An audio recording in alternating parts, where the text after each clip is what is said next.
Peace to all the gods and the goddesses out there. As promised, I'm going to bring you Joseph Clifton, ex-Marine. He's going to tell that the topic of tonight is religion. Man's, God's, I'm sorry, religion, God's truth or man's lie. So, Joseph Clifton, I'm about to go in and get him up on here, and he's gonna drop some stuff. He said he got some stuff to put down, and I think y'all really gonna enjoy this once y'all come and check it out, later on, or whether you stay and check it out now. Hello? You. Peace, bro. What's up, man? I'm up in here right now. I'm up in here live on the channel. So the people is like, ready to hear tonight's topic, which is God's religion, God's truth or man's lie. So, whenever you're ready to drop it, the floor is yours. Okay. Well, thanks for having me on, man. Yeah, it's an honor. Appreciate it. It's a real honor, man. Yeah, the honor's mine, man. You had me on a couple. This is the second time, so hopefully I can, drop some knowledge and spread some awareness, because a lot of our people, being the Hispanics, the so-called African Americans, the Puerto Ricans, whatever, they're like stuck in this religion complex, and after 400 years, and it still hasn't served us any purpose. It's like the situation never gets better. It's on a gradual decline. But I appreciate you having me on, man. Yes, man. I'm glad you come on, man. So I can let everybody know that we got some people here with some knowledge in Philadelphia too. It's not as dead as everybody think around here. Yeah. Right. Yeah, that's what it is, man. And I think that a lot of younger people are starting to open up and wake up, because it's like your grandmom died waiting for Jesus, some of our moms died waiting for Jesus, or Allah, whoever you want to call it, So I mean, they see the perpetual, circles, and they're getting wise to it. Like, why would I go to church? It was funny when I was younger. I told my mom, and I actually got in trouble for it. I said, "Mom, church is for old people that are about to die. They don't have nothing else." And little did I know how true those words were. Man, I know she was hot. Yeah. So I mean, everybody gets, especially with Christianity, man. That's the biggest one that has our people caught up. The Christians throughout history have killed more people than anybody. If you want to get down to a religion that is,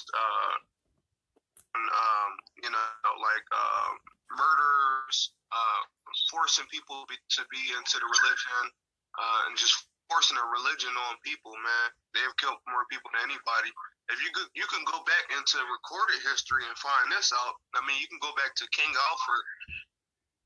England, in the year, I believe it was like 1392, around that time, 1292, maybe a little off with my dates. Yeah. But under the King Alfred plan, man, they slaughtered somewhere, I think it was like 3.8 million people who weren't Christians. All for the name of Jesus Christ. Even when they go and drop those bombs and those different ordinance on the people, man, they said that they're doing it in the name of Christianity. To liberate a world that's been liberated for thousands of years before America was even thought of. You know? Right. That's like your nephew coming up telling you something about how the world works, and he's only 6 years old. You're gonna look at him like, y'all been doing this for 40, 50 years. What can you tell me? You don't have enough life experience to tell me how to live my life. Yeah. Yeah, and that's one of the main things. But as we delve deeper into the religious concept of a lot of my topics are going to be based on Christianity, because that's something that I was raised up in. Yeah. That is something that a lot of my friends were raised up in. So that's something that I have the most knowledge about. As far as Islam and Judaism and all that, that's all offsprings of Christianity, which Christianity is just the offspring of the ancient texts. When you go back to the Egyptian Book of the Dead, the coffin text, you know, you got the 128 negative confessions. Bobby Hemmett talks a lot about that. The laws of Mayat, you know. So when you start to go back into that history, you find out that you actually got actual literature and actual depictions. You can go over to Egypt right now and see writings on walls, which we call hieroglyphs, which is the word hiero, and anywhere in the Meta Nature or Sanskrit, just means holy. But when you go back to the hieroglyphs, and you can see and actually bear witness to the things that they did and how they lived, and you know, and none of those pictures have them praying. You know, right. And that's funny to me. And they were one of the strongest civilizations to ever live. You know, you can go to the Dogon tribe over in Mali. You know, and when you go over there, their level of intellect on how the universe worked was far beyond what we can even comprehend today. Yeah. As plain as that they just found out existed within the last century, that the Dogon we're talking about 1,800 years ago. Yeah. You know, right. And they were talking about this in great detail when they went over there. When the Europeans went over there, and they usually don't allow Europeans into their system because they understand how the world works. You know, it's like if you have a tree growing in a forest, you don't have any rocks or anything, you know, that grow around it. You know, it's like nature understands its place. Right. Because nature understands, like, me, or, you know, in order for this entity, which we call nature, to produce these trees and these rocks and grass and all that, it understands it has a certain order and a certain state of properties that it has to follow in order for that to happen. Yeah. So I mean, we get caught up in this religion thing, and you know, everybody goes to church on a Sunday. Well, Sunday is just the worship of the sun. You know, that's all it is. You go back far into history. They used to go to church on a Saturday. The Seventh-day Adventists still do it. They go to church on a Saturday. Yeah. You know, Saturday is the seventh day. That's the so-called holy day, which we'll get into number 7 and the significance of it a little later. But Saturday is the holy day. You know, it's supposed to be the day of rest. Saturday is supposed to be the Sabbath. You know, which comes from the word Saturn. You know, that's why they call it Saturn Day. It's the worship of the planet Saturn. And you can go through a lot of stuff like that. Jordan Maxwell talks heavy into that. You can go into Bobby Hemmett talks about that. Yeah. I believe Phil Valentine touched on that a little bit. But I mean, you can go back you can research all these different things, and you can see exactly where they get these things from. Because, you know, the phrase, there's nothing new under the sun. Everything that we see under the sun has already happened, and the world is never going to see nothing new happen. And that phrase is true. You know, the sun, which is God's son, you know, the Son of God, which gave life, which we refer to as, you know, in Christianity is the concept of Jesus Christ. You know, he had the 12 disciples, which are the 12 zodiac signs.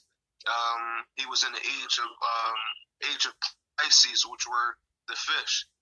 That's why he fed 5,000 people with 12 loaves of bread and 2 fish. That's why the apostles were fishermen. You know, he said, I'll make you fishers of men. Uh-huh. It's all allegory when you get down to it.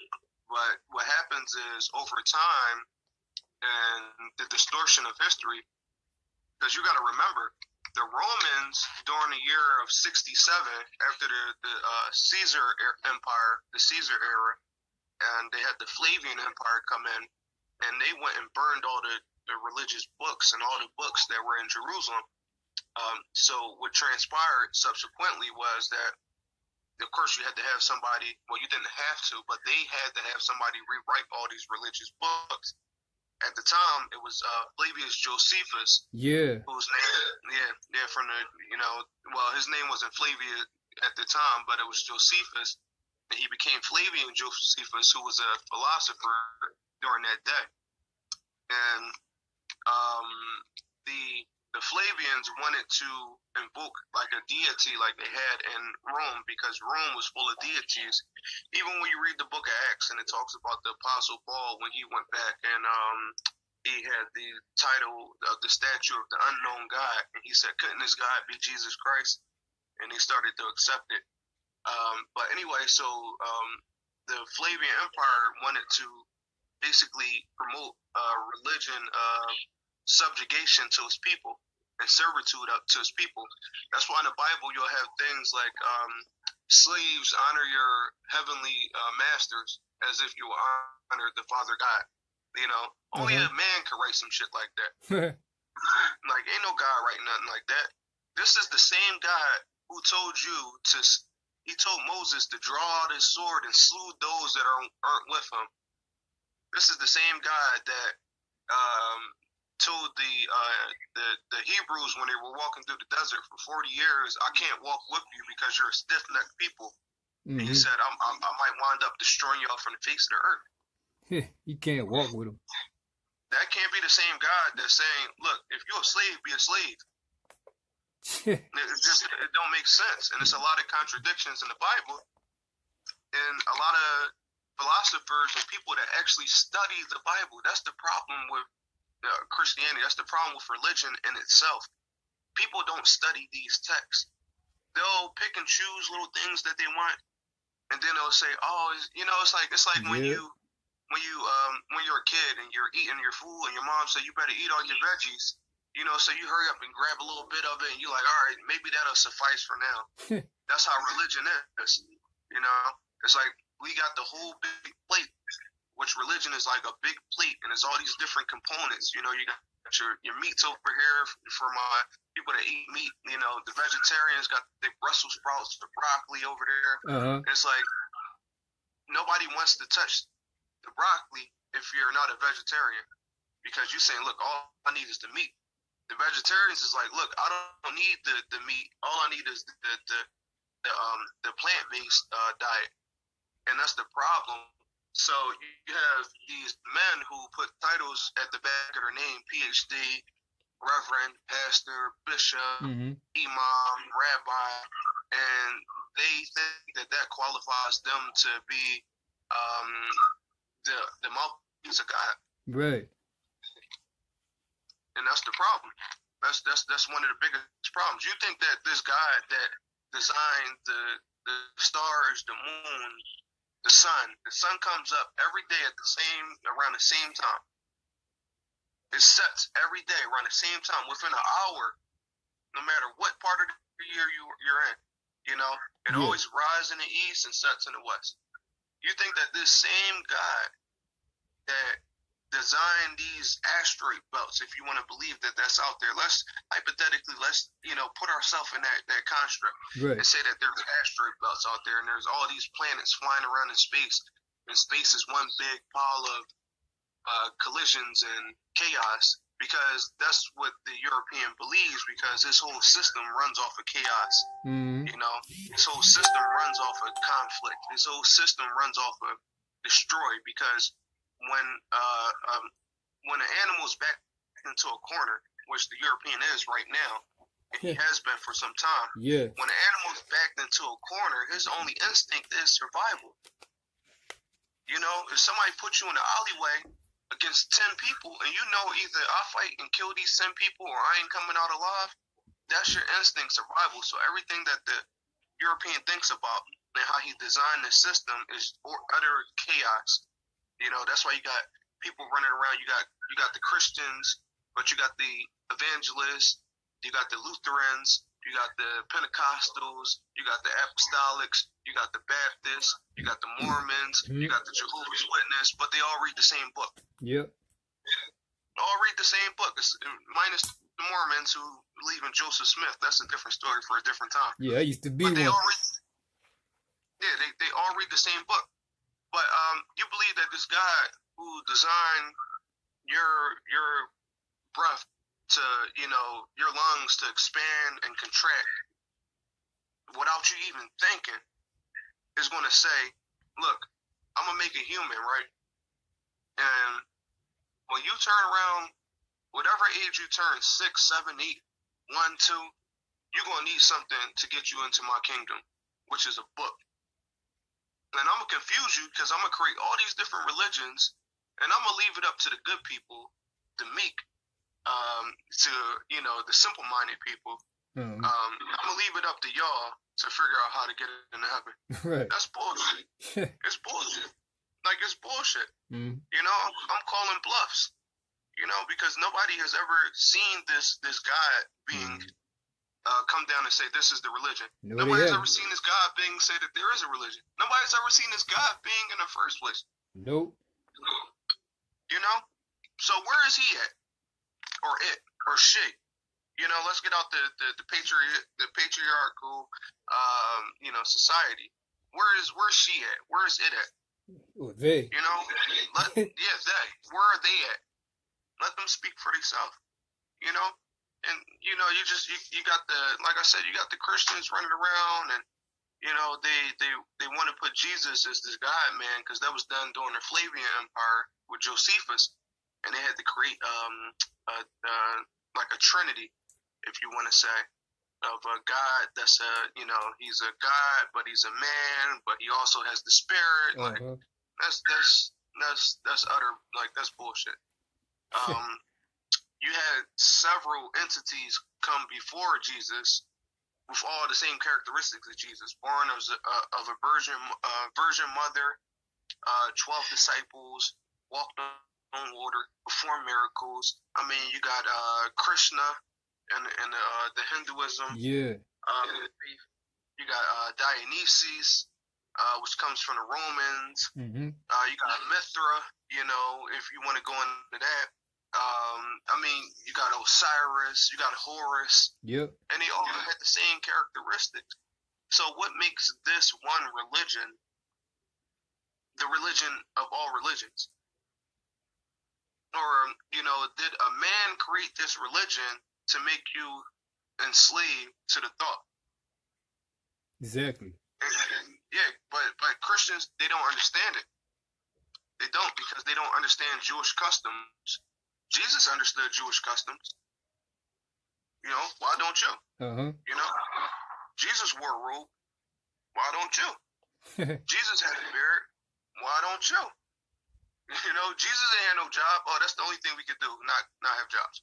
But you know, but I mean, they take everything so literal when it's never meant to be taken literal.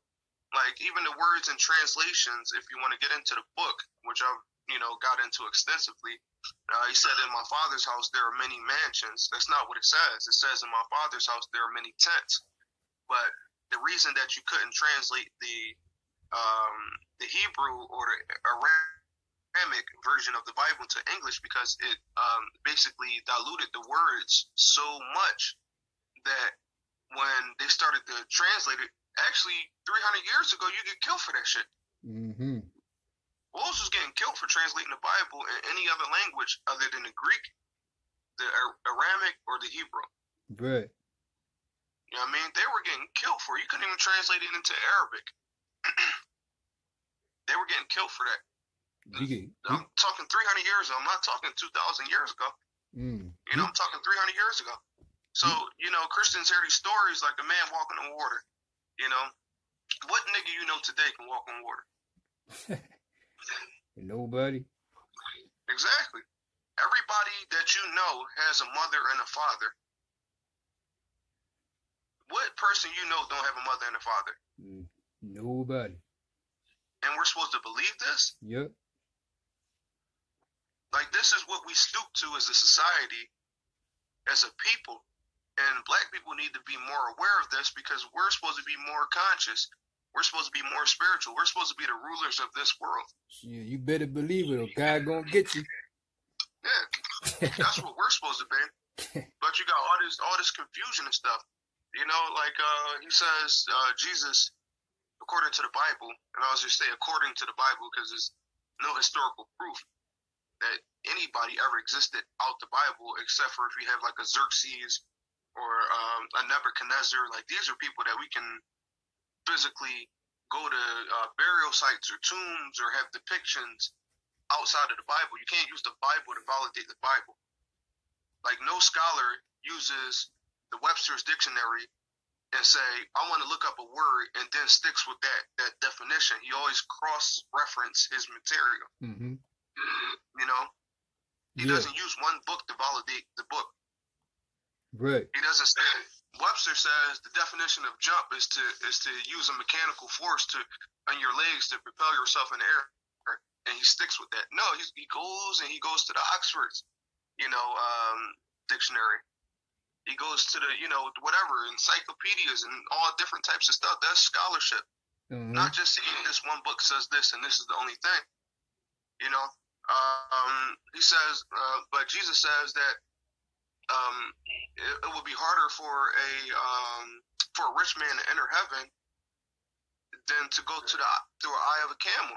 No, better for easier for a camel to pass through the eye of a needle than a rich man to enter the kingdom of heaven. Yeah. But thanks for clarifying that. No problem, because my mom used to say it all the time. Yeah. But anyway, so the eye of the camel is actually a physical spot. Like, they don't know that. Yeah, it's a physical spot in Jerusalem, where it was like a little tunnel system that they used to go out to, and it was all the way at the back of the town. It was all the way in the back of the wall, because the walls used to surround Jerusalem. Okay. So it's a physical spot. Right. And what would happen was they would try to sneak the camels through during times of distress, because they didn't want to disturb the citizens to let them know what was going on. But they used to sneak the scouts through, and the scouts were the camels, the people that rode the camel. Yeah.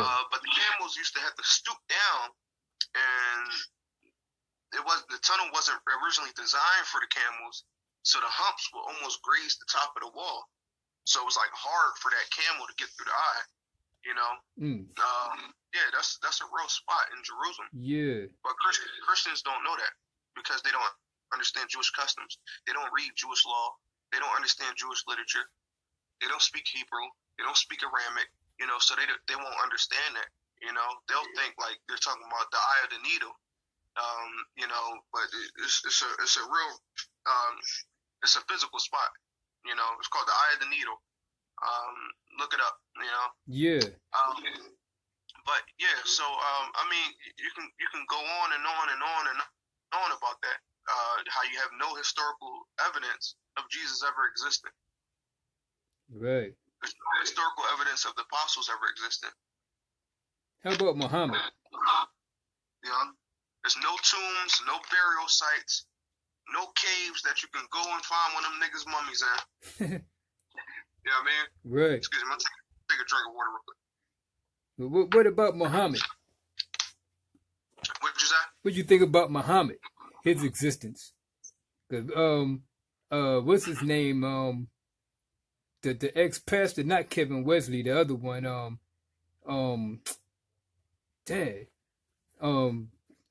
heavy-set, bald-headed dude. He said Muhammad never existed, as well as Jesus and the rest of them. I mean, yeah, we don't have any evidence of these people ever existing. Right. It's like a fairy tale, It's like you can't go and see, Rapunzel's castle. If you can't go and see Rapunzel's castle, what makes you think you can go see the tomb of fucking, let's say, Peter or, Paul or whoever, Right. If you read Paul's literature, that'd show you right there that the shit is bullshit. Mm-hmm. Peter was the first pope. Let's talk about that. Right. Christians don't want to get into that. But you don't want to be a Catholic. Exactly. The Catholics, who were the Romans, who were the people that put Jesus to death. Mm-hmm. But you got black Catholics that love Jesus. Yeah. So I don't understand it. I think it's more of a mental condition, to be honest. Through my research and the various things that I've studied, it has to be some type of mental condition that would lead you to want to worship a God that doesn't look like you from the pictures. And the pictures are what was his name? Caesar Borgia. Yeah. Yeah. It was Pope Alexander IV's son. That's where we get the painting of Jesus from. And some say Saint Germain. What you say? I ain't mean it. I'm sorry about that. Some say Saint Germain too. Oh, Saint Peter? Saint Germain. Oh, Saint Germain. Yeah. You gotta check him out. Yeah. Yeah. I haven't done too much studying into him. But to me, it looks like a form of maybe some type of mental disability. It's actually a Hungarian-French psychoanalyst by the name of Georges Devereux, and he said that religion is organized schizophrenia. And just some things to run off. I mean, schizophrenia can be triggered by religion because it takes the person out of normal, natural constraints of reality and makes the mind more loose, not solidly grounded. You see what I'm saying? Yeah. So it's like, all right. So in order for them to diagnose you with schizophrenia, and for you to get a crazy check, people get crazy checks. But in order for you to get a crazy check and to be diagnosed with genetic schizophrenia, you have to be diagnosed before your 25th birthday. And people say, well, why is that? Because you got to look at the way that the mind develops. The mind stops really developing and you're set in your ways as far as like who you're going to be for the rest of your life by the time you're 25. Oh, right. So when scientists seen that and they seen, the schizophrenia epidemic that was sweeping America, because America has more schizophrenics than any other nation. We got 3.5 million Americans that are diagnosed with schizophrenia. Look at the key to, just take a look at the key word, diagnosed with schizophrenia. So imagine the millions of Americans that aren't diagnosed with schizophrenia. Roughly, I was reading 1.1% of the population, which if you think about it is a small number. But who are the ones that are left undiagnosed? They say 50% of people with schizophrenia don't even know they have schizophrenia. Yeah.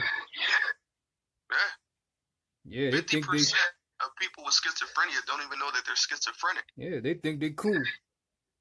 Yeah. It could be the nigga that's your mailman. This nigga got schizophrenia like none other. He talked to himself when he walked down the street. You see a lot of kids, I see them all the time, 18, 19, 20. They walking down the street, they talking to themselves these raps and that's a form of mental illness.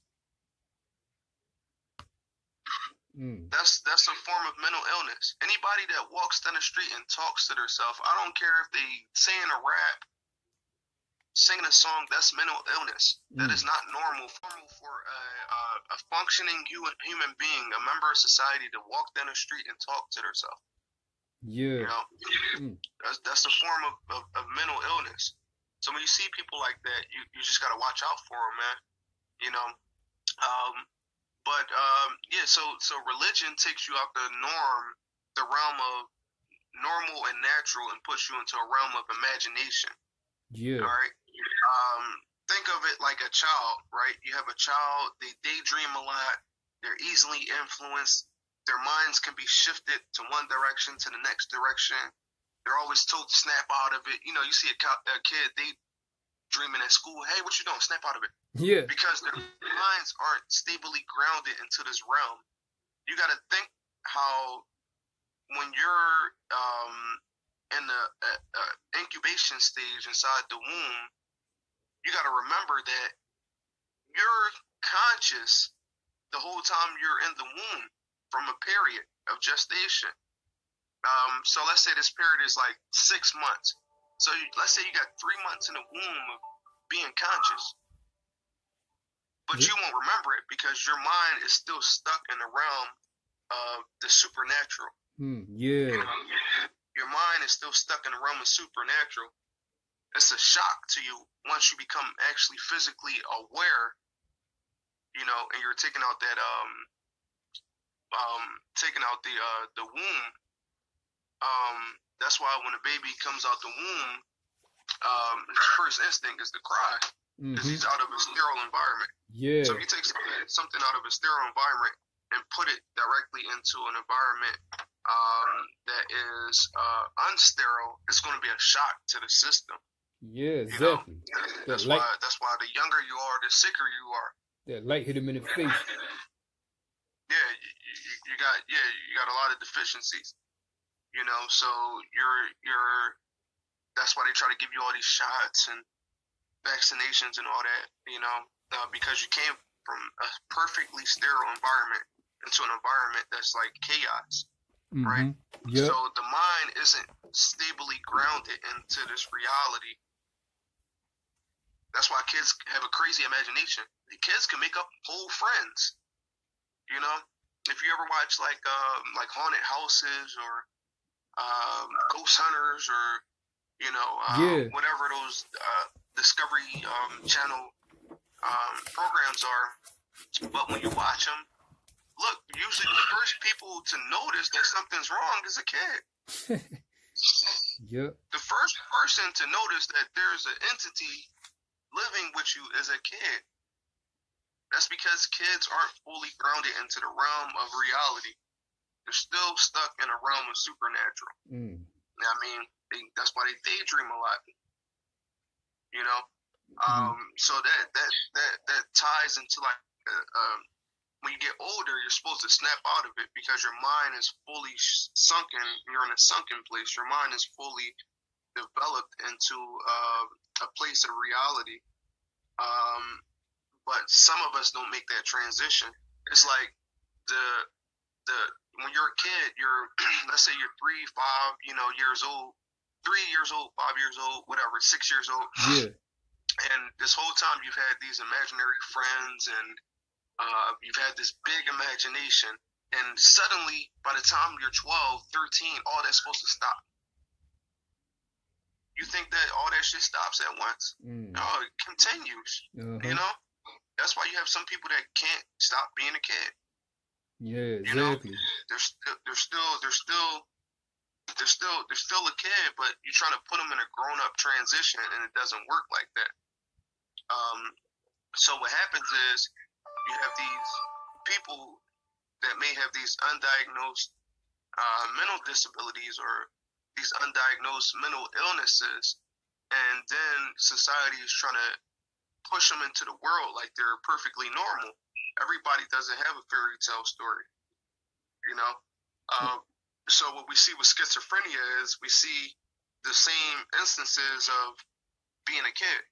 You know, their mind is still in that place where it's like it's not fully anchored in reality. That's why you have the people that go to church.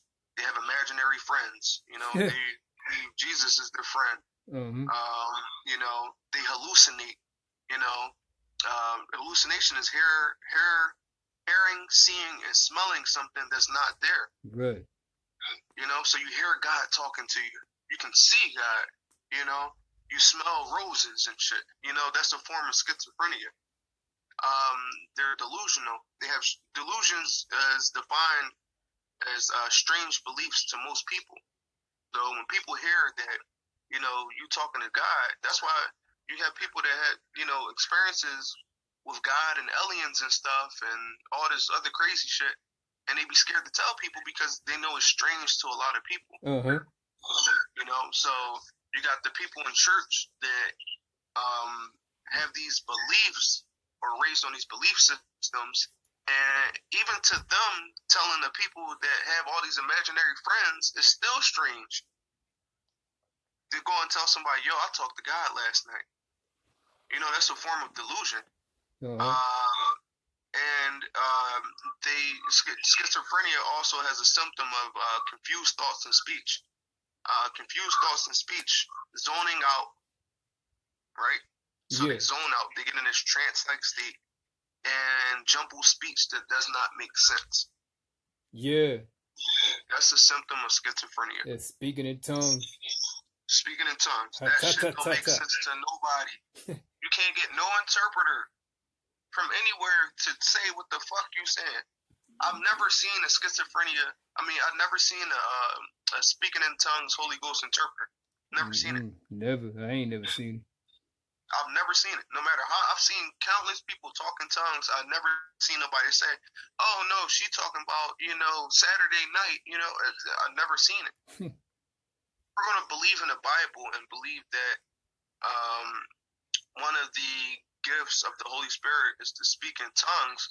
Where are these interpreters that are supposed to interpret this message? They're not there. You know, they did a study in at Duke University, and they also did it at the University of Utah. So they did it at Duke University and University of Utah.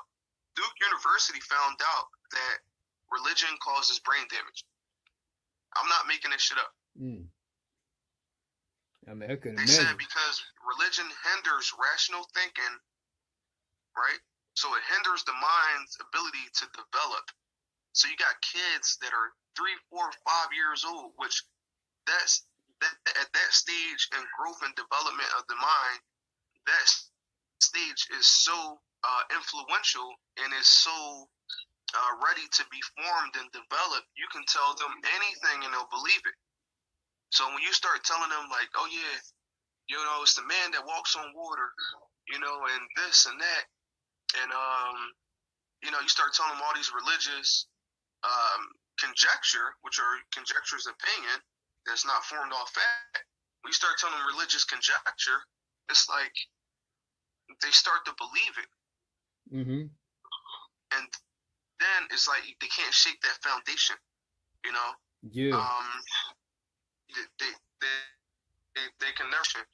They found out that it causes brain damage because it hinders your brain's ability to grow.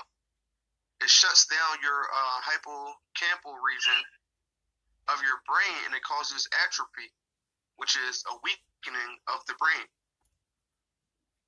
And that was a study done by Duke University. Amy Owens, she's a clinical psychiatrist over at Duke and professor over at Duke University. You know, any type of strong belief hinders that. You know, so we got these religious people that are just like having these real strong beliefs that somebody's talking to them. You know, but they talk for that God that says that they say talks to them. I mean, that's what I used to do. I swear God be talking to me, but I didn't realize it was me the whole time. I'm like, I'm really thinking that he's talking to me, and I'm like, he like, yes, my son, go ahead over and do this. And I was like, man, wait a minute. Then my mom came in and she was preaching, and she was like, then my mom came in the door because she knew how I was, and she was all shouting and everything. The first thing she said was, Nate, this is not me talking to you. This is the Lord. And I'm like, Mom, you just said this is not me talking to you, but this is the Lord. So I try to do this respectfully as I could, because I love my mom. But she thought about it for a minute and then went back in the other room and we ain't say nothing about it. That was just, but she know what's going on. It's just hard to let go once you get. Once that really gets in your in your DNA and everything. But I think her and her church is really getting ready to wake up. That they start to notice some things. So yeah. Yeah, yeah, and that's the hardest thing to let go. Is something that you've been taught for years and years and years and years and years. Yeah. You know, it's psychological brainwashing. So when you're told to no longer think like a kid and to start acting into the realm of reality, it's like, oh shit, like I thought I was in the realm of reality this whole time, you know. Yeah. So you know, but you got the. I mean, it's like I said, we can go on and on and on about that. The main thing to take from it is though, you got to basically realize what's real and what's fake. You know, so you got people saying, "Oh, don't worry, God will take care of it." Yeah. You know, but when you're out on the street evicted, who's going to take care of that? I heard that. And then they persevere because human nature is to persevere. You know, human nature isn't to just give up. That's why you got people that have had extraneous circumstances or crazy circumstances, and then it's like you can see somebody and they're like, you know, in a wheelchair, you know, because they were involved in a car accident, you know, and then after a while, the doctors say, oh, you're not going to walk again. But this motherfucker start walking, you know, because that's human nature. Human nature is to rise above any oppression, you know. There's not no man in the cloud saying, all right, you suffered a lot. You suffered for 10 years, you know. You have 10 years of eating oodles and noodles and hot dogs. Now I'm going to bless you with a winning lottery ticket. It's just how the world works. It's universal law. There's nothing that can change that. You know, no matter how hard you want to believe or what you want to believe, it's nothing that can change that. You got to find it inside yourself to go out and to write your own book. You know, not literally. You know, like Christians would just take that literal and just start writing books. Or, you know, I beat up on the Christians a lot, man, because that was the religion that was pushed on us. Yeah. They ain't really pushed Islam on us. You know, they pushed Christianity on us, you know. Yeah, so you got to take it upon yourself to go out and write your own book, man. And that's what I like to tell people. It's not about this outside force. Go and find the force within to make your dreams come into fruition. You got anything else you want to go over? You know, it's whatever you want to do, man. Because I'm like, I'm just sitting here, you know, going like thinking about a whole lot of stuff. Like a lot of things you saying, I be telling people, and they be like, you know, they don't want to hear this, man. They gotta get out of here. I gotta get my drink on. And I remember one thing you was saying made me think of like it was my mom was getting ordained minister. Something in the church she was getting ordained to, so I went and everything was cool. And the preacher, he's the what you call the apostolic priest, the apostle. He was laying hands on everybody, people falling out on the floor and whatnot. And he laid hands on this one lady, and he told her to put her walker aside and walk to him. So you could tell she was hurt. You could tell her back was killing her. But she struggled and she walked over to him. So he moved back and said, walk over again. So when she did it again, he smacked her on the head and said, you are healed. You can walk. You don't need that walking no more, this and that and the other. And next thing I know, right after she got off the floor, they helped her back to a seat. After service, yeah, she went on and she fell back, and they caught her and everything and covered up. So he says, now she's supposed to be healed now. In the name of God, she healed. You don't need to walk no more. So after church, after it was all over, I tapped my sister on the shoulder and said, check this out. The lady was walking out the place with the walker. Not only was she walking out with the walker, she had an oxygen tank on. And I asked my mom about it. And my mom and some other people was like, it's probably something that she didn't move out the way so that God could heal her. I said, I ain't no more good, man. I'm out of here. Like, come on, man. I said, man, you gotta be kidding me. Yeah, that's what they do. They make excuses for God. If it was something that God didn't want her to do, didn't want to heal her for, then God wouldn't have told the preacher to, go over there and make a fool out of himself and embarrass himself. And if they actually believe the Bible, but, if they actually understood the Bible and how things work, you don't even need God to heal you. Yeah. You know what I mean? What Jesus said to the Canaanite woman, because he couldn't heal her, he said, your faith had made you whole. He didn't say, I healed you. He didn't say the Father healed you. He said, your faith alone, your faith made you whole, because she believed. So, if you get into that, then, you would know that you don't need nothing else, because everything that you need, you have, you're born with. There's nothing that you need that you're not born with besides water and food. Exactly. That's the only thing you need. And water you can pretty much get anywhere. Food, you got to work for it, but for the most part, you can supplement food with a lot of plant-based diets and stuff like that. You can go out to Cobb's Creek and get some plants. Yeah.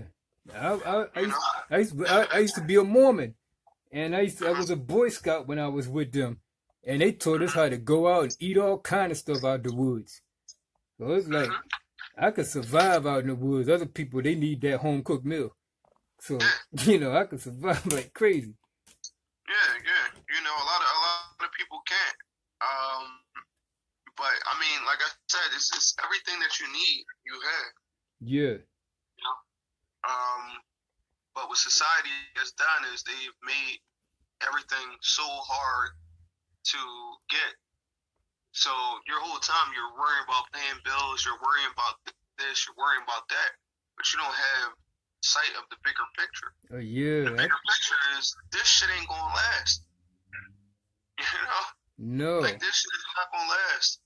Like whether you here today or tomorrow, this world is still gonna, spin if that's what you want to believe, or go on a plane, sit on that disc.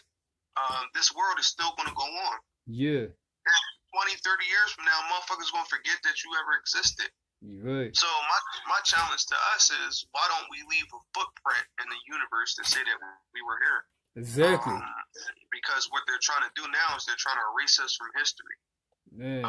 They do it with the textbooks. They do it with the gender confusion. Do it with the interracial marriages and interracial couples. And I've seen on they got this commercial, and it's for like one of those Google Alexa type things. Yeah. And the lady is sitting with the guy. It's a black lady. She looks like she's biracial. She's sitting with a white guy. They have a white son and a biracial daughter. I think I missed it.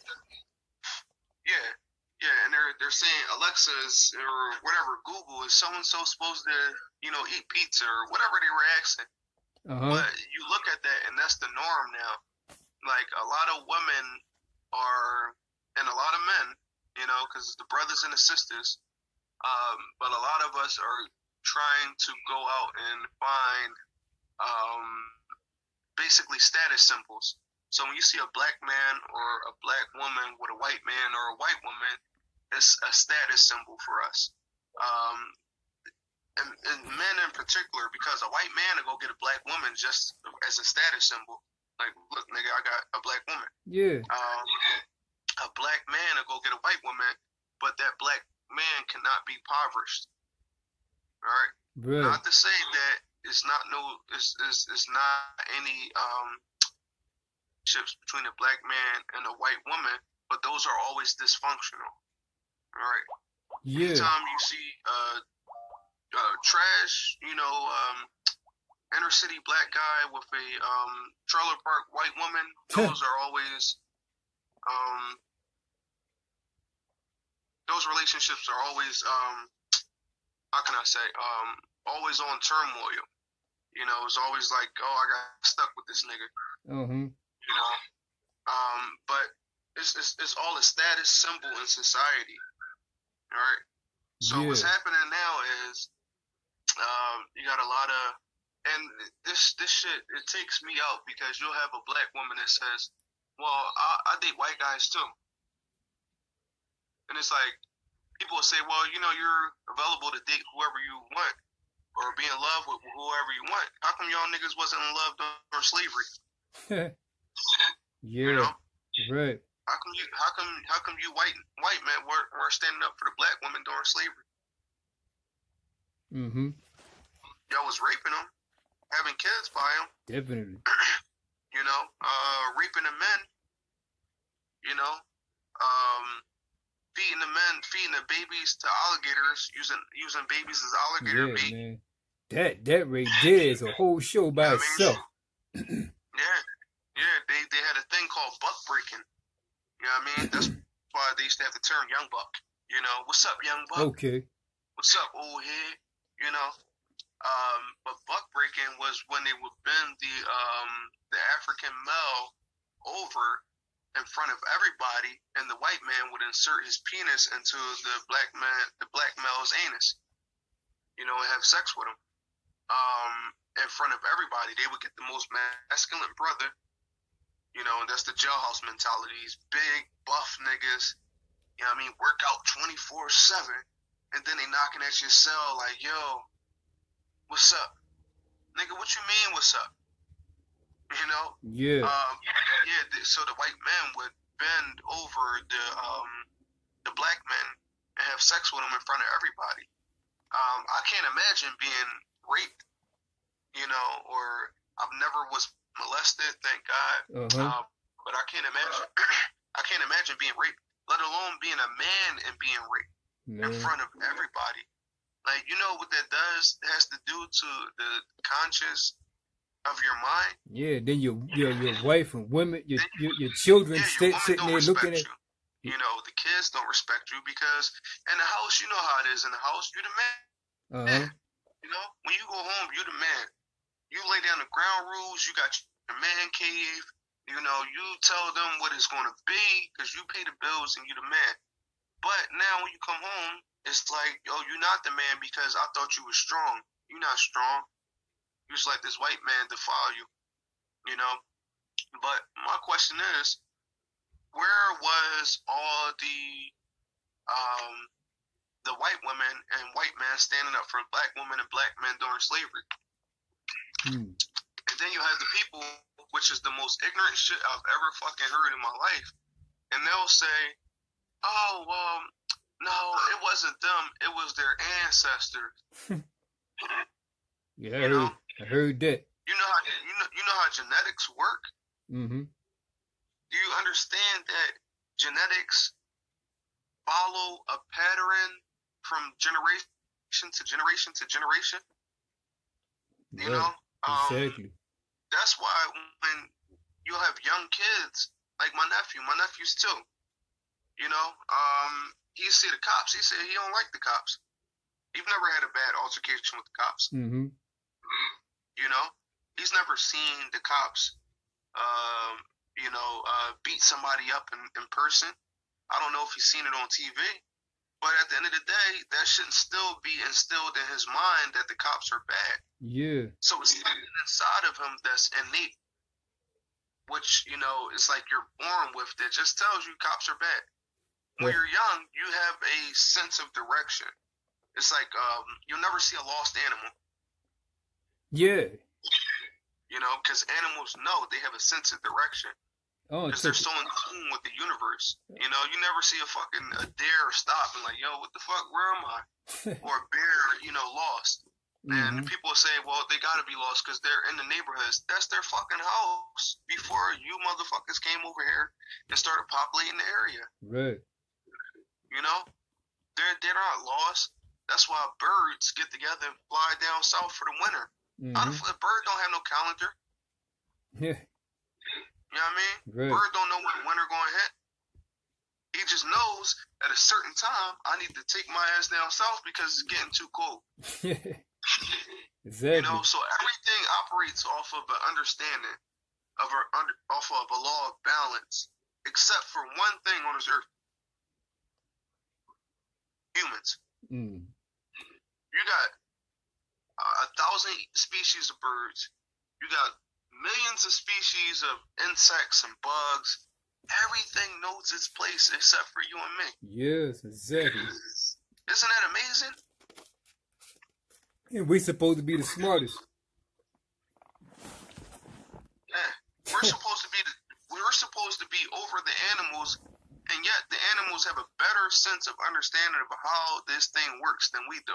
Yeah, exactly. You know, they understand that at certain points of solar cycles or certain points of seasons, they have certain things that they need to do, and they accomplish that. But we're brainwashed to think that we need a book. You know, ain't no gorilla got no book. You know, you right. The birds don't have books. Fish ain't got no book, but they know. You know, a shark ain't got no book, but a shark he got to stay his ass in cold water. You know, unless he's a warm water shark. Ain't no book telling him that. Right. So if they ain't got no book, why do we need a book? And we're supposed to be more intelligent and more to the source of the creative force than the rest of these animals and birds. Every morning that rooster gets up before that sun comes up and lets you know that it's time to get up. Yep. If you don't set your alarm clock, and if you set your alarm clock for a month straight, and you get up at 6 o'clock every morning, on that 31st day, if you don't set your alarm clock, your ass still gonna get up at 6 o'clock in the morning. Exactly. Yep. It's about how we train ourselves to think. You know what I mean? It's about, you know, how we incorporate these things into our life. You know, so it's like nobody should have to tell you what's right from wrong. You should automatically know. Yes. Unless you have a mental disability. Exactly. Which mental disabilities, I don't even think, for the most part, are really disabilities or handicaps. You know, people look at somebody with autism and be like, that's fucked up, he got autism. Or that's this or that's that. People that are autistic are some of the most brilliant people to ever live. Exactly.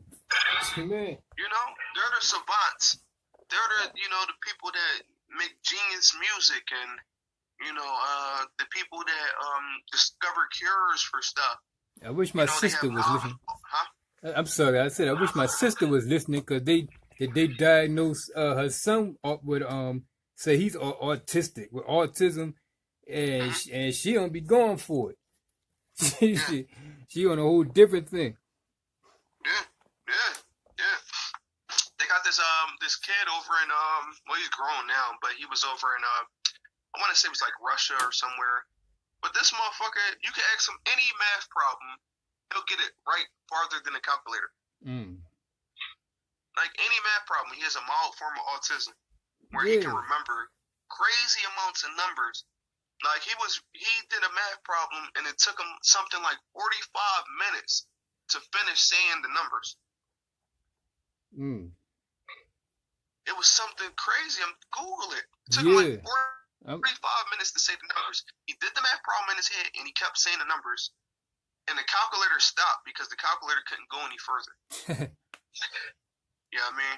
Yeah, so man. it's like we got all these abilities, and if we just tapped into it, and just tapped into it and stopped beating the bullshit, then we'd be straight. Right. They didn't. I had this. I was talking to this girl, and she said she don't like sleeping with the lights off. I said, why you don't like sleeping with the lights off? She said, because it scares her. And I'm like, well, what are you scared of? So that's the big thing. What are we scared of as a people? Right. That is going to keep us limited to not reaching our full potential. And to answer that, you just got to look at religion. We're scared to go to hell. Yeah, exactly. Scared to death. You scared to go to hell. You know what I mean? The same nigga that fucking drinks a fifth of Jack Daniels, sleeps with 1,000 women, done cursed your baby mom out, smacked her in the mouth, told your mom she a bitch, she ain't nothing, but you still scared to go to hell. Exactly. You know what I mean? This construct that we live in, this is hell. You can't tell me that if I don't live my life this certain way, for X amount of years, however long I'm cursed to be here, at the end of all this shit, all this pain, all this suffering, all this watching my brothers and sisters getting killed and defiled in the streets, Mm-hmm. getting disgraced and mocked. You not know that the Mummers parade started, when they started, they had black faces. Yeah, that's my mom told me that when I was little. Yeah, they had black faces. They used to wear black faces, and they used to march, from 7th and Moore, the Moors, and they used to stop at City Hall. They used to go west. You know what I mean? They used to march and go west. They used to go northwest of Maxim. You know what I mean? But these boys had black faces, and they would mock you every time these niggas came on TV. Every Christmas. Yep. Every Christmas they will mock you. You got all I mean, it's everywhere. You don't have to really search for anything. You just turn on the TV, they mock you. Yeah. They look at you not like you ain't nothing, but you got a PhD, a bachelor's, so you walk into work thinking you the shit. Yeah. Nigga, when they look at you, they see a nigga. Yep. You know what I mean? That's all they see. They see a nigga who trying to fit into his world. Exactly. You know what I mean? If somebody came into your house right now and they were stronger than you, smarter than you, more adaptive than you, and they came into your house and they was like, oh, well, look, I'll just sleep on the couch. You gonna tell that nigga he can sleep in your bedroom? Man. And that's what we do. We go into their house, which is the workforce, which is their government. We got all these qualities, these good qualities. Like, black people are really good people when it boils down. Like, the qualities that we have, the aptitude that we have, the mental stability and fortitude that we have. That's why a lot of black people don't have, like, they don't go, like, postal or ballistic. You'll see a lot of white people doing it. Now you're starting to see more black people doing it because that goes into MK Ultra mind control. But that was, the last topic. Yeah. But I kept changing the topic. I messed up, man. I said I kept on asking you other stuff off the subject. I'm like, damn, I messed that one up. Yeah, we was gonna get into all that. And the radio waves that they transmit to you through your phones, the Wi-Fi, the TV, all that shit. While you're sleeping. There's a whole lot to go. Yeah, it's a whole lot, man. A whole lot. They got sleeper cells that live normal lives. These motherfuckers will live normal ass lives. They can be your doctor, your teacher, your football coach. They'll live a normal life, right? Then that's why you never answer phone calls that are like from numbers that you don't know. Yeah. You know what I mean? You have people answer phone calls from, crazy numbers and all that. don't ever answer a phone call from a number you don't know. I don't give a fuck who it is. I don't give a fuck if it's a 1-800 number, any type of number. You know, but now they can change their numbers to make it look like people that you know. You know. I don't have that happen. So you'll have. Hold on. Give me 1 sec. All right. So you'll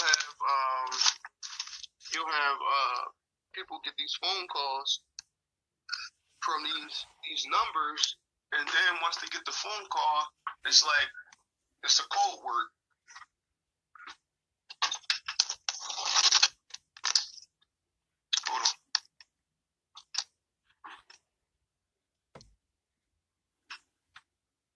Hold on.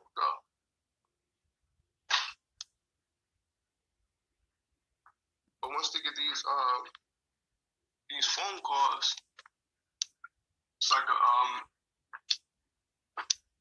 code word,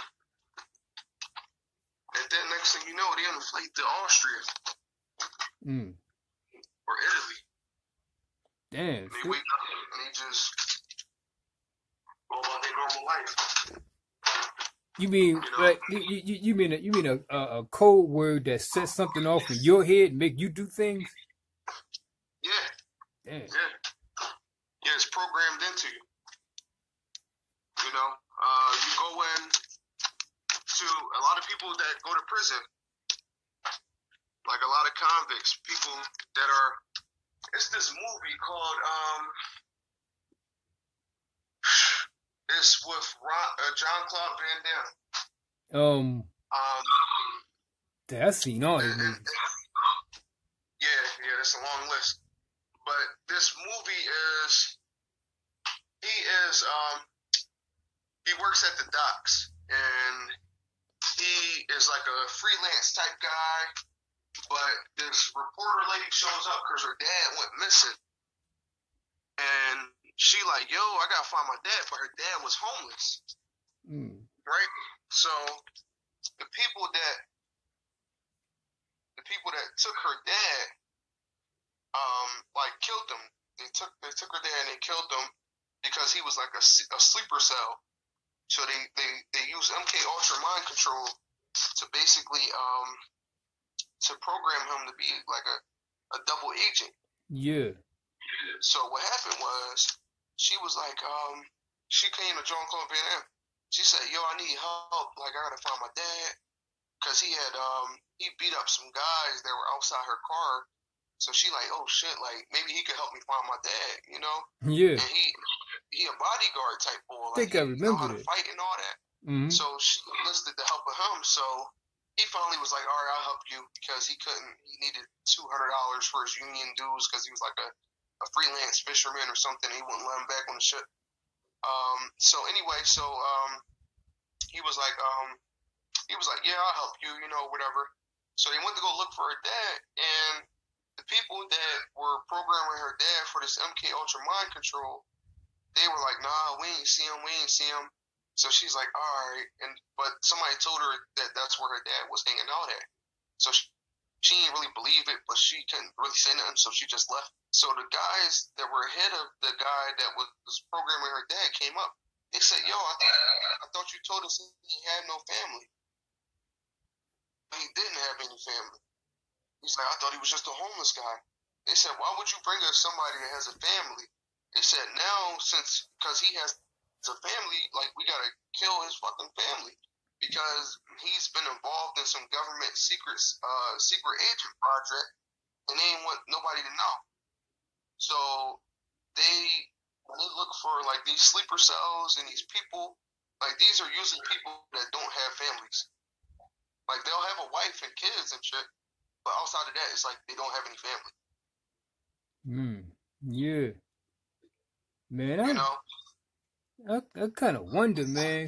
Like sometimes when you do something or like you like the day is just going normal, and you sit down and somebody come up and be talking to you and be like, yeah, remember you said such and such a thing? And you be like, I don't remember that. What are you talking about? Like, I don't remember that shit. Like, and you don't remember, but they arguing you down that you said or did this certain thing. Like, come on, man. Like, Yeah. The government does it a lot, man. They have sleeper cell projects that they've been doing. It was this brother that was in jail, and he was talking about how he was a sleeper cell.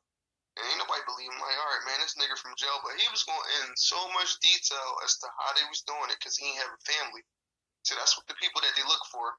All these top military officials, these lieutenants, these, captains, they don't have a real big family, because when they die or when they get captured or killed, there's nobody going to come look for them. yeah. So therefore, there's nobody to blow the whole plan up or blow the whole conspiracy up. They're like, yo, hold up.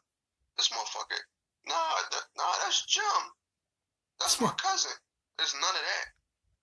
So when you're young and you're like an orphan or something like, people that don't have big families, like the military, they recruit people like that.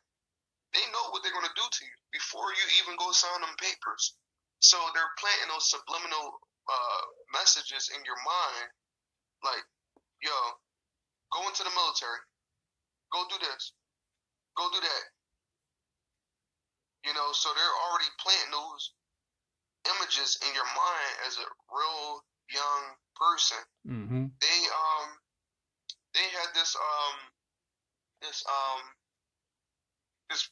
program. I forget the name of the program, but it was called like Project something.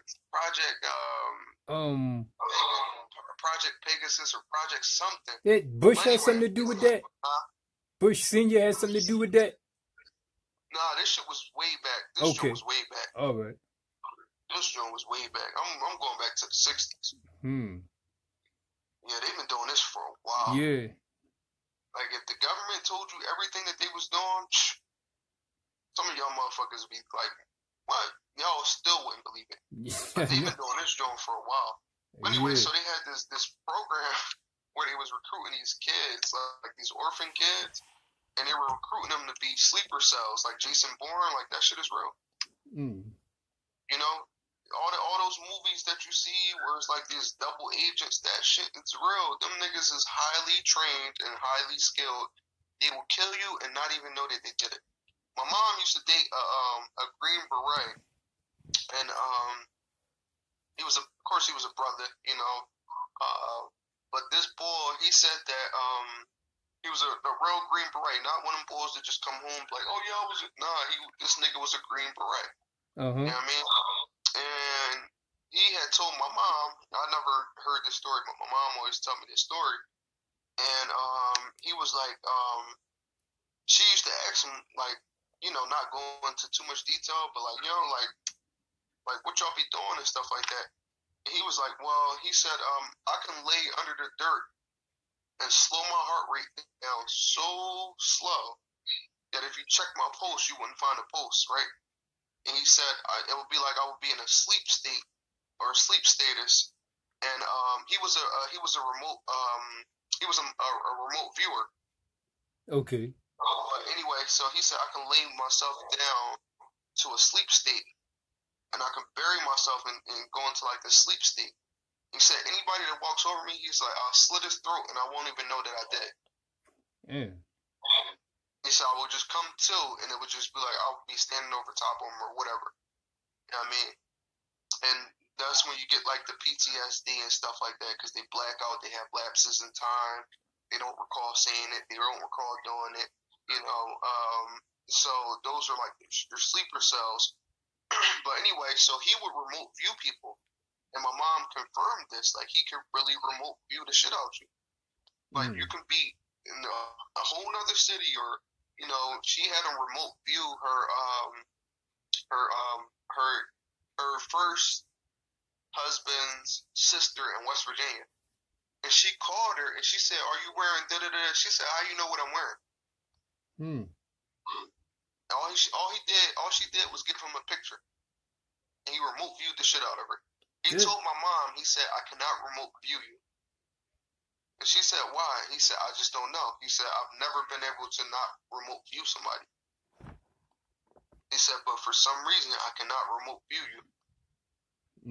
That's like one of the higher senses, like psychometry or something like that. I can't remember the name of it. But you touch something to somebody's, huh? Telepathy? No, it's not that. It's like when you touch something that belong to somebody or see a picture of somebody and you, huh? Medium. Like the medium people. Or, Yeah, what I think psychic. something like that, but it's a particular name for it. I thought what is psychometry? I think it's psychometry. Oh yeah, I don't know. But if I can't remember. But if anybody out there listening, just and you know what it is, just hit it up on the screen for me. You touch something to somebody and know everything about them. One of the higher senses, but I can't remember what's the name is. Empath, or I'll figure it out later on. I'll probably figure it out as soon as the thing ends. But yeah. But so he said, I can't remote view you, and she was like, why not? He said, I just don't know, But when you have these kids that come from the inner cities, and they go out and they so-called get killed in battle. And it's like the whole time, these niggas living in Japan or Taiwan under different aliases and different names, different families. They got whole families over there. Motherfucker left for the army when he was 20. Ain't nobody seen him because we heard he was dead. We find out that the nigga's still alive 20 years later. Yeah. Because he a sleeper cell. But anyway, that gets him back to, so they've been doing this shit for a while. I mean, I'm going back to the 40s. They've been doing this shit. Yeah. So they had this lady, and she, like, broke out of this shit. You know what I mean? And they eventually killed her. Her name, what the fuck was her name? I forget the lady's name. I wish I had it, because that would make the story a whole lot better, because you would be able to go and see it, but I'll have to put it up later. Yeah. But anyway, so this lady broke out of one of their mind training camps, right? So she was explaining to how they did this shit, and she was like, yo, you would just be sitting there, and you will hear somebody talking in your ear, like they were sitting right next to you, and they were just programming shit in your mind the whole time. The whole time they were programming shit in your mind. They've been programming shit on the TV for so fucking long.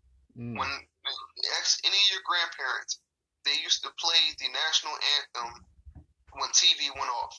Yeah. I'm going back far because I'm talking about when TV went off. I remember TV that. had a curfew at one point in time. At 10 o'clock, that shit was shut off. I remember that. Shit at 11 o'clock, 12 o'clock.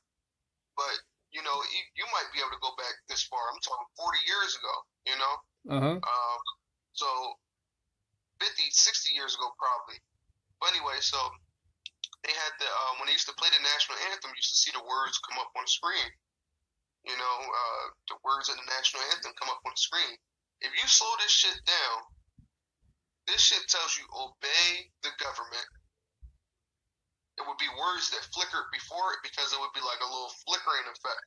And in the time of it flickering, it would have like different shit. It would have like obey the government. It would have God is watching you. It would have join the Navy. Like all types of shit. So the whole time you sit in this and your subconscious mind is taking us in. The mind is so amazing, right? You've ever seen like the movie Limitless? Like the guy takes the pill, he can remember anything, he can do anything. He reads a book once in like 5 seconds, and he remembers everything out that book. I heard it. I never seen it, but I heard it. Yeah, you gotta watch it. It's called Limitless. That's how the mind works. So anything that you read, the mind will store that shit for years and years and years. But the mind is, it has a safeguard. So it's just like your computer. Like the more shit you put on your computer, the more cluttered it gets, and the slower the reaction time of the computer. Right. That's why if you get a virus, you take it to the person. He says, "Look, man, you got all these junk files, or your computer starts to slow down. You start deleting shit, and that shit start going faster." That's the same thing with the mind. It has a limited amount of capacity, but it has its own computer. So your mind will take something, and it's a phrase that begins with an A. if you hear something for the first time you've ever heard it, the mind automatically inserted as being true. Right? It automatically insert the shit as being true. So what happens is anything that isn't true, like if somebody told you the sun is blue, you automatically know that the sun is not blue. It appears to be orange or yellow or red or, pink, but never blue, right? So what I just told you, that your mind took it and it put it in the back of your mind, which is your subconscious. Your subconscious is in the back of your mind. That's why people that are get hit in the back of the head, like when people get hit in the back of the head, that's what creates altered personalities. Because your mind has been storing shit back there for so long. When somebody hits that and creates trauma to that part of the brain, with the medulla oblongata and the cerebral cortex that goes to your spine, when they hit that and create trauma to that part of the brain, that brings up altered personalities. All right. And once those altered personalities surface, you can become different people because your brain is already entered that information into that region of the brain, of the brain. So that information is already in there. So when it's hit, it's like doing CPR. You're jump starting it.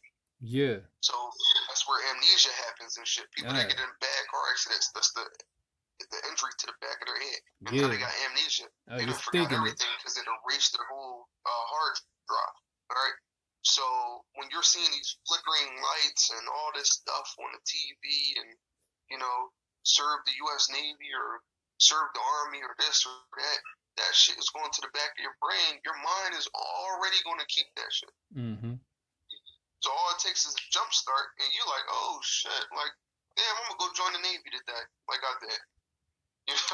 Yeah. So, that's why you got to be so careful what you watch. Never sleep with the TV on. I do it sometimes because I fall asleep with the motherfucker on sometimes. Yeah. But don't sleep with the TV on. If you're gonna go to sleep, sleep with nothing on. But right? that remind me of the music. The music. If your child is 1 and 2 and 3 years old, and he listening to music with "this bitch suck my dick" and I'm a gangster and I gotta smoke this wet, like. 9 times out of 10, it's like I tell people all the time, it's going in the back. It's like I didn't say going. I say it's going to their subconscious, and they going. And then when they grow up and do this, then y'all running around wondering what's wrong with the kids today. But they like, no, that ain't the way it is. You just don't want to see it because you don't want to let go of that fucked up music. Yeah, exactly.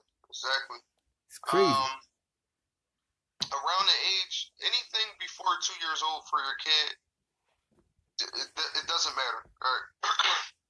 Not to say that it doesn't matter, but nothing can benefit your child before the age of 2 years old. So your 1-year-old watching TV is nothing that can benefit him because the brain hasn't developed a sense of like differentiating between what's actually needed and what's not. So it's going to incorporate everything. So you're going to overcloud the brain. Right. That's why kids that you try to teach at younger ages, the younger you try to teach your kid about school, the more fucked up they'll be. Go through history, look at all the child geniuses and stuff like that. The more shit you try to teach your kid, the younger, the more detrimental it is to them. They did a study. They said kids under the age of 2, it doesn't benefit them to watch TV. It actually is detrimental to them watching TV because that's when they form all their theories about the world. A kid's best sense is in his brain before 2 years old. That's why when babies are born and they're seeing the world, their most adaptive sense is their taste. Their taste is their sense that's progressed the most. That's why everything they want to put in their mouth because they want to taste it. Exactly. They don't pick it up and just look at it with their eyes. No, they want to put that shit in their mouth. Yeah. Because their mouth is their most progressed sense. so their eyes aren't that progressed. So, I mean, they're not going to sit down and read anything because they don't have the comprehension to even read at that age. They're all the rest of their senses, their hands, their their eyes, their hearing, it all has. That's why a kid can be playing. You could be calling a kid, and he doesn't hear you, or she doesn't hear you. You be like, hey, and then they'll look like, oh snap. Number one, they were in a trance because their mind isn't developed the sense of prioritizing prioritizing sights and sounds.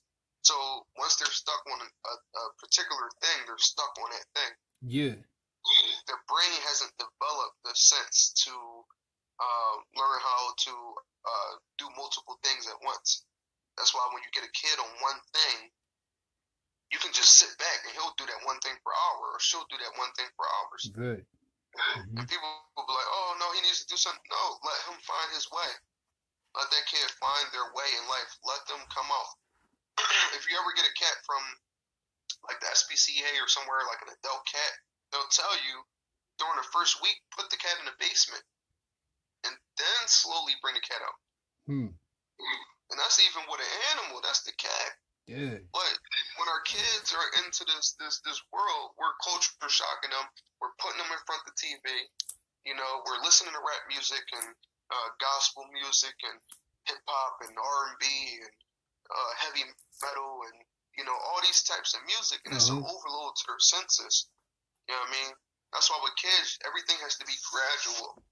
All right. That's why if you put on like a show. And the show has like a clown just pops out or something like that. It scares them because their mind hasn't developed to the point that they can take sudden changes. Everything has to be gradual. You have to gradually put your kid into something. You have to gradually teach them this. You have to gradually show them that. You can't give them something like, oh, here. Because it scares them because it's too much. It overloads their senses. They can only do one thing at a time. That's why you'll see kids, and you'll see a kid, and he's tapping into his imagination, which goes along with religion. So he's tapping into that imagination, and with that imagination, he was just sitting there playing with that one thing, and he's content for hours. Yeah. Hours. Because there's nothing outside the confines of his mind to tell him that, all right, well, let me start prioritizing. Let me do this. Let me do that. Let me spend 15 minutes on this, 15 minutes on that. But when we get as adults and we, even young adults and adults, we learn to prioritize. I got to do schoolwork. I got to go to work. I got to cook. I got to take a shower. Everything's done by prioritizing what's more important. That ability to prioritize. That's why you can't, when you have a kid, you can't just put your kid into something. Like Michael Jackson, like when he was a kid, and all the Jacksons, when they were kids, they were thrown into music. Yeah. Or you have, name one kid, superstar that's turned out good. Macaulay Culkin, a drug addict. Broke. Yeah. Gary Coleman, dead. He was fucked up before he died. The kid off of Good Times, what's his name? He a homosexual now. Michael? Yeah. Yeah. So all these kid stars that we try to push into this direction, push into that direction, when their mind hasn't fully understood what it is to prioritize, and they have to grow. Kids got to grow gradually. Yeah. Did you see Susan Olsen lately? Susan Olsen? It was a show called The Brady Bunch. Twins fucked up. No, not. Well, yeah, them too. But I'm talking about, it was a show called The Brady Bunch, where Susan Olsen played Cindy. And when I was little, I was crazy about her because I was in elementary school, and I was like, now when you see her now, you're like, God damn. Yeah, they all fucked up, bro. Cats all over the They place. fucked up. You know what I mean? That's because they were pushed too fast into one direction. Yeah. And that's all they knew. That was their only direction. That's why Michael Jackson, he was still a kid. Yeah. He said, look, man, I just want to be a kid. Yep. Because, and people say, well, he never had a childhood. That wasn't the problem that he never had a childhood. You know? The problem was his mind was still stuck as a kid. Yeah. It wasn't the fact that he never had a childhood. Everybody's had a childhood. Yeah. You know, regardless of what circumstances you had, you still was at one point in time you were a child. That's what childhood means. You know, the problem was that his mind didn't fully develop because it was pushed into one direction, and he was stuck in that childhood mold. That's why he had fucking Neverland and hanging out in the trees and shit, and having sleepovers and slumber parties. Running around with monkeys and all. Yeah, he was hanging with kids, you know, because in his mind, he was probably a 10-year-old boy. Mm-hmm. You know what I mean? And then he was just pushed into the music business, and, you know, then, you know, sex at a young age. You know, Diana Ross was messing around with him. That's why he made the song "Dirty Diana." Mm-hmm. It was about Diana Ross. People don't know that, and people that do don't know the level that it was into. Yeah. You know, so every musician's fan once the curtain goes down. You know what I mean? Yeah. So he was talking about backstage. He said, I called my girl. He said, you know, hey baby, I'm all right, but unlock the door because I'm coming home tonight. You know, but I forgot my key. He said, Diana looked at me, picked up the phone, and said he's not coming back because he's sleeping with me. So we're talking about a 21-year-old woman, and Michael Jackson's a 10-year-old boy at the time. We're talking about the Motown days. Yeah. With Barry Gordy back in the 60s. You know, this ain't 18-year-old Michael Jackson, Pepsi commercial Michael Jackson. We talking about ABC. Yeah. You know, and he Michael had Jackson, big ass bush and everything. Ross molested him. Yeah. You know, so I mean, yeah. Let me know when we short on time. Oh well, you know, I mean, it's damn, it's been on 2 hours. We start what? 8:30. It's been an hour and a half. All right. Yeah, hour and a half. I mean, you want to say some final words, wrap it up, and, you know, hook something else down, you know, later on down the line? Yeah, I mean, we definitely, you know, I don't have a problem with coming on, man, sharing whatever knowledge I got, and hopefully somebody hears it, and, you know, they just make that decision that's going to fit their life. Yeah. You know, and my intentions aren't to say that, you know, religion is a bad thing. Don't get me wrong, because religion is a good construct.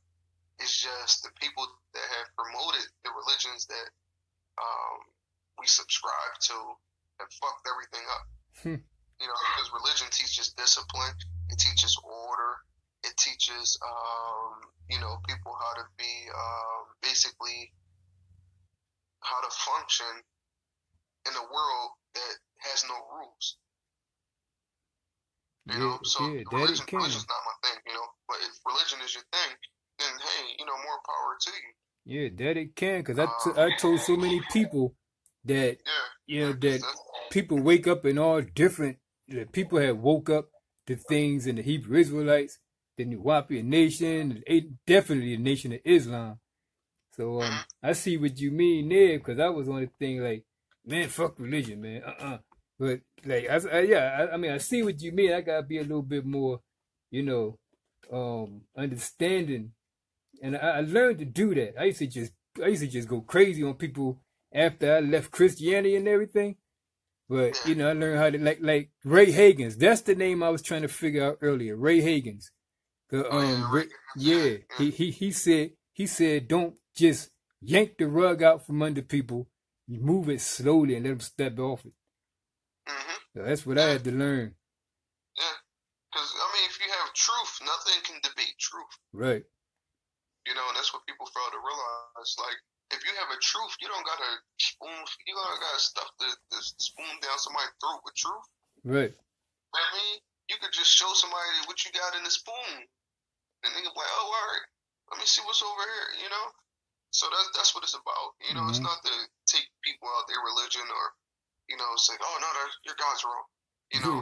Yeah. But it's to get you another understanding, because if you're only being taught that, you know, this is it, and this is only it, then it's like once you hear something else that may be conflicting, it's like you may start to understand and open, you know, and I want people to challenge and be like, oh, no, that's not right.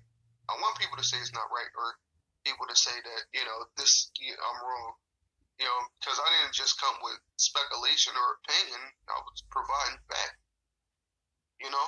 Right. I was giving you references so you can go back and research and go back and study, and, you know, giving you terms to look up and things to look up.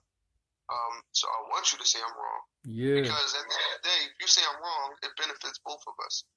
You know, because you went and studied and you figured out that it was wrong, and it benefits me because I don't have to preach or talk about wrong information anymore. You know? Yeah. So, but I mean, when you're in a position where you can talk and influence a lot of people, it's like you gotta make sure your shit right. And then it's the information age where people can go to Google and just call your bluff and, you know, stuff like that. So I wouldn't even want to embarrass myself.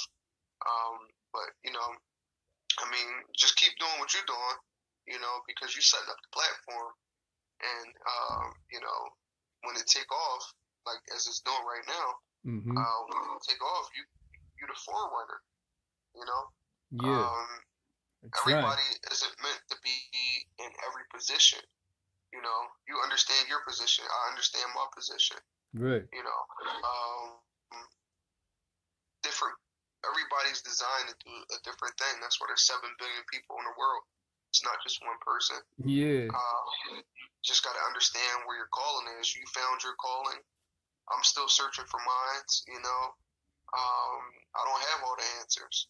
Right. You know, I don't. Nobody does. No. But at the end of the day, you know, I'm thinking, I'm providing thought-provoking information. You know, that's the best I could do, because I've been blessed with understanding and a energy to, you know, promote what I feel and promote facts. So I appreciate you having me on, man. Yeah, man. Like I said, it's an honor. So I'm we get ready to close up, and I hope everybody that listened, you know, got something out of it. And you know, shout out to Sinetta, and definitely shout out to my master teacher, Dr. Malachi York, because that's where I woke up at. And you know, I'm gonna catch you next time. And you know, peace, my brother. All right, peace and blessings. All right.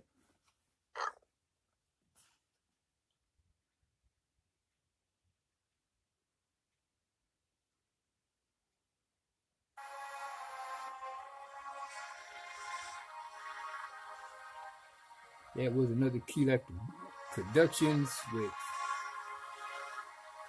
Joseph Clifton. And I'm honored to have that brother on. And anybody who was listening in, I hope you got something out of it. I'm going to try to hook up something Friday. I'm hoping to have Red Pill on Friday, but I'm not sure. But I'm hoping to have Red Pill on. But if not, you know, I will see you next time. This is Brother Sakim from the heart of North Philadelphia. Peace out.